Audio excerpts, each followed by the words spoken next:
Nuestro querido compañero que tiene su columna literaria aquí en Las Noches de Barrio, él es periodista, es escritor, es tallerista, después nos va a hablar sobre eso. Es el señor Rally Aurato. Buenas noches, Rally. Buenas noches, Queta, ¿cómo estás? Hola, Jota, ¿todo Hola, bien? Ralito, querido, bien, un gusto verte. Bueno, ¿Qué nos trajiste hoy, Rally? hoy agarré las pinzas esas que te dan en la Biblioteca Nacional. Hay un stand que es para libros incunables. Te dan Mirá. guantes de goma y pinzas. Posta. Ah, no sabía. Son libros del 1800. Bueno, este no es del 1800, es de 1931. Y estamos hablando de El hombre que está solo y espera. Trajimos. Lo vi y quise pegarte un palazo nada más que para quedarme con ese libro. Fíjense lo que es esto. Casi maravilla. 100 años. Sí, 93 años. 93 años. 1931, una década que va a ser llamada la década infame. Ujú. Por no. Para quien la bautizó década infame no sabía lo que iba a pasar en el país después. ¿no? Claro. A esto llamás de ¿A cada esto llamás infame? Vení, sentate, pibe. Sí. Sentate, pibe, que te voy a contar un par de cosas. Sí. Y es increíble, porque esto también se da en otros ámbitos del arte. Y va a ser un intelectual que va a encontrar en Homero Mansi, en Arturo Jaureche, en Delepiane, quienes lo hablan en el mismo idioma. Encuentra ahí una agrupación que es Forja, la Fuerza de Orientación hacia la Joven Argentina, un protoperonismo, podríamos decir. Ajá. Ellos venían del radicalismo. Sí. Pero ¿qué pasaba con Scalabrini? Encontraba un grupo, pero no compraba todo el paquete. O sea, yo comparto en esta mirada, pero no soy radical. Claro. ¿Sí? Y va a ser quien el 17 de octubre de 1945 va a escribir, va a hacer una semblanza de lo que estaba pasando quienes venían de las Curtiembres, de Avellaneda. Hace toda una semblanza, que esto es lo que sucede muchas veces. Ajá. Scalabrini va a escribir una novela y su editor va a decir que esto es un ensayo. Es decir, él escribió una ficción y en esa ficción en realidad está reflexionando sobre lo que estaba pasando a finales del 20, con la caída de Irigoyen, con el golpe de Estado de Justo. Y en ese año 31, contemporáneo de Roberto Art, El primer golpe de Estado fue ese. empieza a reflexionar sobre lo que está pasando en Buenos Aires, pero no en términos políticos, sino en términos metafísicos, Ajá. quizás sin saberlo. A ver. ¿Qué significa la porteñidad? ¿Qué es el hombre de Corrientes y Esmeralda? Él se ubica en un lugar geográfico para ser de alguna manera el Martín Fierro porteño. De hecho, la bajada en esta edición lo dice también, una Biblia porteña. Mira. Así él mismo denomina su La libro. editorial. La editorial. Digo, así como pasó con las crónicas del Ángel Gris, Sí. que eran contratapas de la Claro. revista Humor, Ujú. la editorial de La Flor va a decir, bueno, Dolina, acá hay una novela. Acá están los hombres sensibles y los refutadores de leyenda en la década del 80. Sí. Algo parecido van a pasar con estos relatos Ajá. que construyen esta novela. Una novela a priori sobre un personaje que reflexiona sobre lo que significa Corrientes y Esmeralda. Es decir, ¿qué es Corrientes y Esmeralda? ¿Qué es lo porteño? Claro. ¿Por qué el tango? Porque si los brasileros están trayendo una música, dice él, ¿no?, que tiene que ver con arraigarse a una tierra, nosotros estamos pensando en volver a España o volver a Italia. Es decir, Corrientes y Esmeralda es la mirada nostálgica de estar en un lugar, pero en realidad es para volver. Vengo de la guerra, vengo del hambre, para volver. Ajá. Por eso este concepto del hombre que está solo y espera. Se anticipó 90 años a la idea de las grandes ciudades, personas solas que esperan. Sí. Cuando uno mira las avenidas de la capital federal y ve esos nuevos edificios que son de 1 y 2 ambientes, Ujú. evidentemente ya el concepto de familia grande Claro. se acabó. Sí. Ya en el 31, sin saber lo que se hace Scalabrini, hablábamos de Van Gogh cuando alguien se adelanta, Sí. un adelantado. Bueno, él también lo fue. En términos políticos también, porque él ya empieza a pensar en esta idea de lo nacional, la idea del ferrocarril, la plataforma de Perón, de este coronel que formaba parte del GO, Sí. que eran este grupo, De ¿no?, oficiales de oficiales unidos. unidos, Claro. que empezaban a ver esta idea, bueno, vamos a tratar de ir a las fábricas, vamos a tomar el discurso de los anarquistas, vamos a tomar lo que tiene que ver con la FORA, la FOA, y de alguna manera forja, terminan siendo el concepto intelectual de lo que va a ser el Partido Justicialista, porque el peronismo no existía. No. Entonces, donde hubo un grupo, qué sé yo, los Stooges, distorsionaban una guitarra, NC5, o quizás el Helter Skelter del álbum blanco, sin saber que eso iba a ser el germen del heavy metal. Claro. De alguna manera Forja, los intelectuales de Forja, de Lepiane, Homero Mansi, el propio Jaureche, están escribiendo algo de lo que Perón va a tomar el guante y lo va a llevar a la práctica. Yo decía recién que él no... Es el peronismo ante el peronismo. Exacto. Claro. Así como Bandor decía un peronismo sin Perón, Claro. Forja sería un peronismo antes de Perón. Pero así como... Igual me parece un poco, perdón, ¿no? Sí. Pero me parece un poco simplista. No, pasa que no me da el programa para Claro, explicarlos. Porque pero por ahí decir que fueron, digamos, la creación intelectual del justicialismo, del movimiento peronista. porque no existía tal. Claro, pero también hubo otro...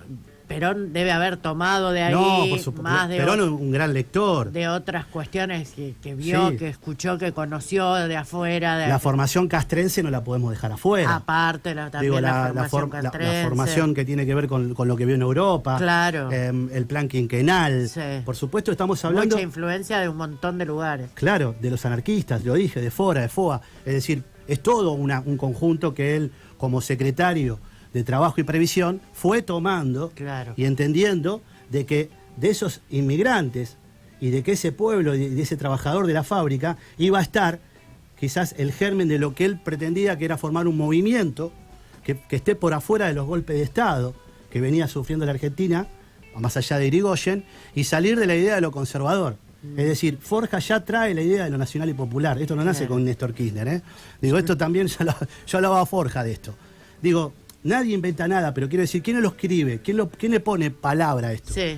Digo, así como Marechal es un escritor y un intelectual que deja el peronismo, a mí me cuesta encontrar en 20 años de kirchnerismo ese intelectual que haya llevado a la novela, a la literatura, una palabra, una pluma que identifique a esos 20 años de ese periodo.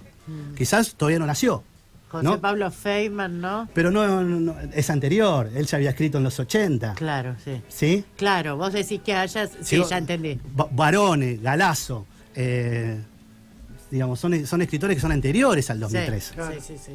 Sandra Russo, Sí. son anteriores al Son 2003. anteriores, Estamos sí. hablando de alguien que tenga 30 años en el 2003 y que sea, no sé, Sí, Juan... Sandra ya estaba Ya estaba en página 12. En la humor y Sí. en la humor antes de página 12. Estamos hablando de algo que sea En contemporáneo. los 80 y pico. Sí. Claro.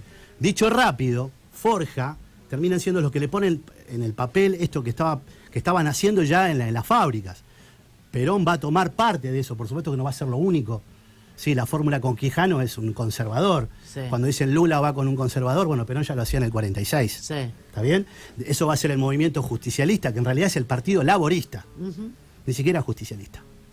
Entonces, para volver a Scalabrini, decíamos que él con Forja no se va a sumar a la fila del radicalismo. Y con el peronismo no se va a sumar a la fila del justicialismo.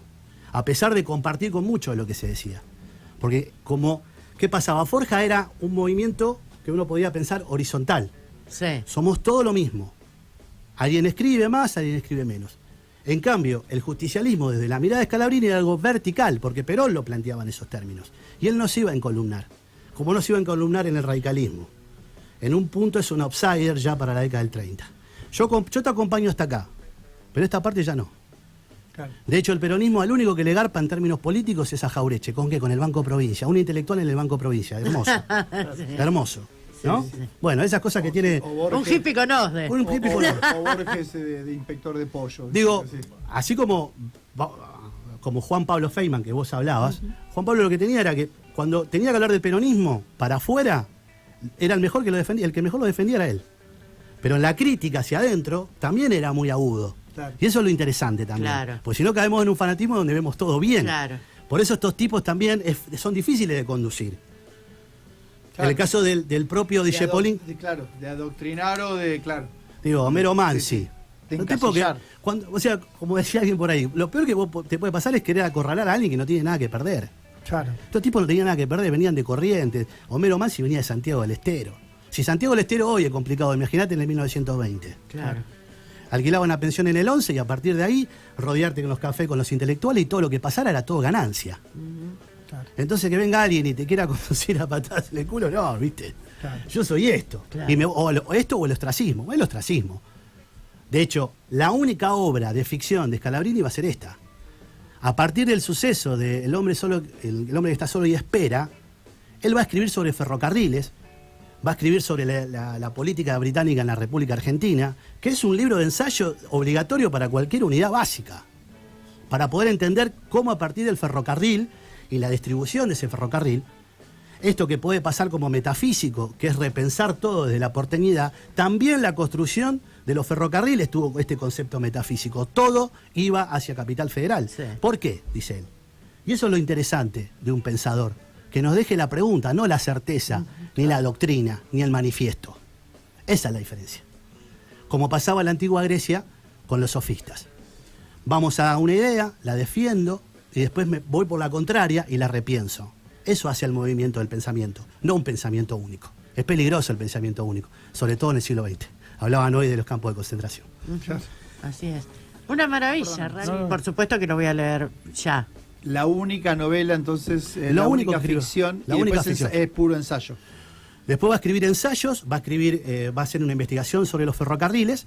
Y lo que traje también es estos dos libros que son de Forja, 70 años de pensamiento nacional, esto de la década del 2000, en donde nos cuentan cómo cada uno desde su lugar tenía una mirada sobre el medio ambiente, sobre la salud. Lo de Carrillo no va a ser casualidad.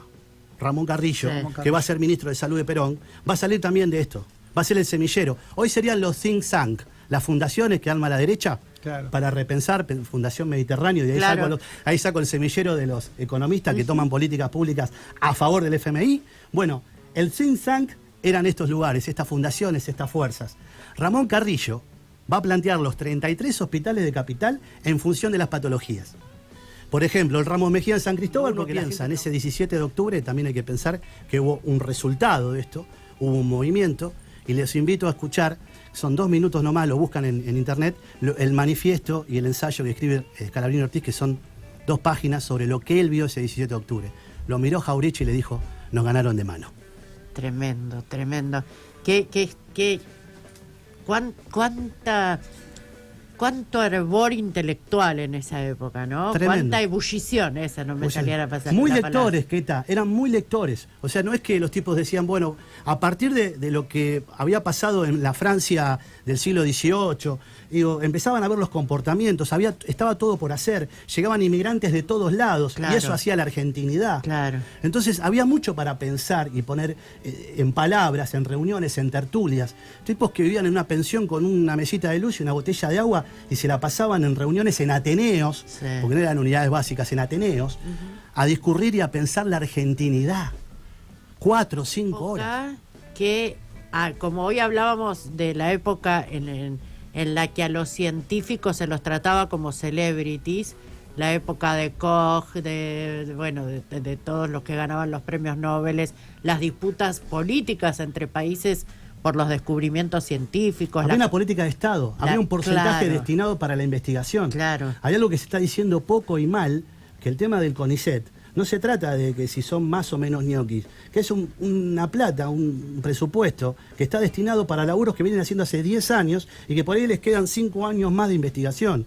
Es cortar un proceso de 10 o 15 años. Claro. No es la cadena de producción de 2 meses. Claro. Esto hay que decirlo también. Entonces, Que con una termina política de lo- Estado... Terminan los Milstein que terminan yéndose afuera y ganando Nobel afuera. Pero estaban volviendo. Sí, claro. Sí, pero ese proceso de corte Sí. termina en la diáspora de científicos que se van a laburar afuera. Así como digo una cosa, digo la otra. El plan quinquenal hace que haya una fomentación de los clubes de barrio, y no es casualidad que el fútbol haya sido lo que fue. Maradona es el resultado de los campeonatos de Vita, no jodamos. Claro. Viendo a Bocini, ¿por qué la zona sur? ¿Por qué Lanús? ¿Por qué Avellaneda? ¿Por qué Herli? ¿Por qué salió Bocini de ahí? Porque hay una política de Estado. Después está el resultado de eso. El lugar es el resultado de una política de Estado, no es un iluminado que sale y lo pones ahí arriba. Claro. Eso es lo que hay que entender, porque si no, las danzas clásicas Que en el aumente teatro la colón. base sustentable. Claro. Rally Aurat, muchísimas gracias. Contame del taller. Arrancamos el 10 de abril, miércoles 10 de abril, de 18 a 20. Nos quedamos sin cupos para el martes, así que los que quieran escribir, ahí a Rally Aurat, se sumen al taller de narrativa, serán bienvenidos. Muchísimas gracias, Gracias a Rally. Siempre enalteciendo nuestro programa. Nosotros nos vamos con música. En un ratito volvemos con nuestra invitada también. Estos son los Garbage. Esta es una de mis bandas favoritas. En las noches de bar.